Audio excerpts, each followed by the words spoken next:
Channel জয় M L এ blog চাই আছে আপোনালোকে। তো আজি যাবলৈ ওলাইছোঁ মই শ্বিলঙলৈ। তো মই শ্বিলং কোনোদিন যাই পোৱা নাই। তো আজি প্ৰথমবাৰ মানে জীৱনত প্ৰথমবাৰৰ বাবে মই শ্বিলঙলৈ গৈ আছোঁ। আৰু মোক মানে লগ ধৰিছে মোৰ দাদা এজন, আমাৰ গাঁৱৰে এইজন দাদা, নামটো হ'ল ৰাণা নাথ।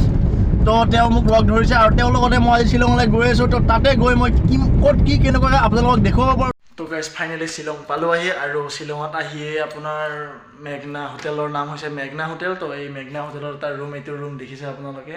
আৰু আপোনালোকে আহিলে এই মেঘনা হোটেলখনত থাকিব পাৰিব।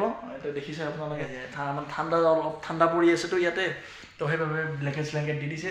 আৰু এনেকৈ আলমাৰি চালমাৰি আৰু মানে গোটেইখিনি মানে বঢ়িয়া আৰু কম পইচাত মানে ভাল ৰুম। তো বেছি পইচাৰ নহয়, খুব বেছিতে 1200 মান টকা হ'ব। এনেকৈ টিভি চিভি দিছে, চাব পাৰি ধুনীয়াকৈ। আৰু মানে মই বজাৰলৈ গৈ দেখাই আছোঁ আপোনালোকক, আৰু ক'ত কি কিমান কেনেকুৱা কি দেখাব পাৰোঁ। আৰু এটা কথা মই ক'ব বিচাৰিছোঁ আপোনালোকে যদি কেতিয়াবালৈকে শ্বিলঙত আহে, আপোনালোকে পুলিচক সুধিব। যদি জাগা চিনি নাপায় আপোনালোকে পুলিচক সুধিব। কাৰণ আমাৰ যিবিলাক বা টেক্সি ড্ৰাইভাৰ হওক বা যিকোনো মানুহক যদি সোধে তেওঁলোকে ভুলকৈ কৈ দিয়ে। সেইবাবে আপোনালোকে পুলিচক সুধিব বা ট্ৰেফিক পুলিচক সুধিব, তেতিয়াহ'লে আপোনালোকক কোনো কাৰণত ভুল নালাগে, তেওঁলোকে সঠিক ৰাস্তা দেখাই দিয়ে। তো মই দেখাই আছোঁ আপোনালোকক, চাই থাকক মোৰ ভিডিঅ'টো। আৰু এয়া হৈছে আপোনাৰ শ্বিলঙৰ পুলিচ বজাৰ বুলি কয়। পুলিচ বজাৰৰ দৃশ্য মই আপোনালোকক দেখুৱাই আছোঁ। তো চাই থাকক আপোনালোকে।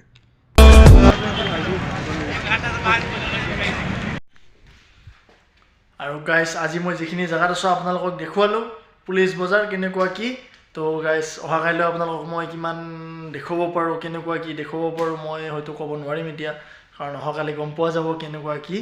তো গাইজ আজিৰ এই ভিডিঅ'টো মোৰ ইমানেই। চাই যদি ভাল পালে লাইক শ্বেয়াৰ এণ্ড ছাবস্ক্ৰাইব কৰিব নাপাহৰিব। জয় আই অসম।